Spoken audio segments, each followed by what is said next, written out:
guys, welcome to week 48. Thank you for sticking with me last week through the whole half-hour video. I know that was long, really sorry. This week's shorter. I just have two things I want to touch on this week because I'm really not touching on Romans and election. So first thing is 2 Corinthians 12. Paul talks about, I knew this guy, he was caught up to the third heaven. I've had some people express some curiosity about that, of just like what's going on, what is this third heaven? You know, the Mormons do kind of a three heavens thing. So like what is that? Because they do a celestial, terrestrial, and telestial, and they kind of base it partially on this passage. So what's the third heaven? I'm just going to give you what I think is the simplest possible explanation of this, and it goes back to Genesis. Because it says, in the beginning, God created the heavens and the earth. And when it says that he created the heavens, it's hashemayim. And so that word is actually, in Hebrew, you can have something that's singular, plural, or dual, which means it's two of something. And so there in that passage, it says that God created the two heavens. And so what are the two heavens? Well, so glad you asked. There is the one that we walk around in and breathe. That's the first heaven. And then there's the one that we look at night in the daytime, but we can't breathe in and it will kill us. That's the second heaven, which is just the universe and outer space. And then the third heaven is where God lives.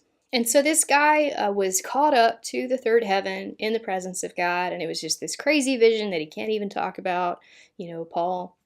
But that's what he's talking about when he says third heaven. So we don't have to be real confused about that, and we don't have to, subscribe to like a Mormon view of it either.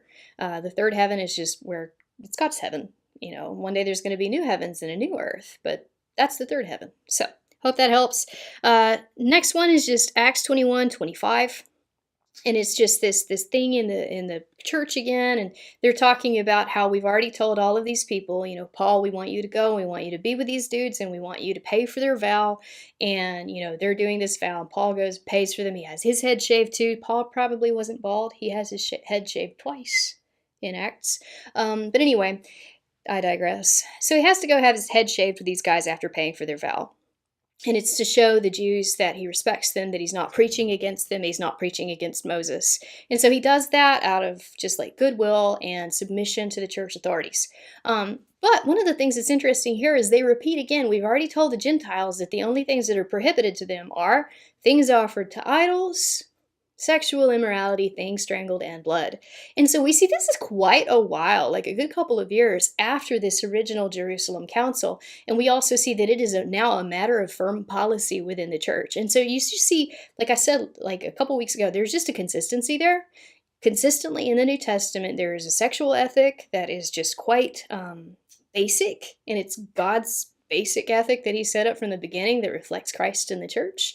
And then you see that there is the prohibition of things offered to idols. That's further expounded upon in the New Testament. And then you also see there is this dietary thing that is not further expounded upon, but is clearly a church position and just policy at this time. And so I hope that's helpful.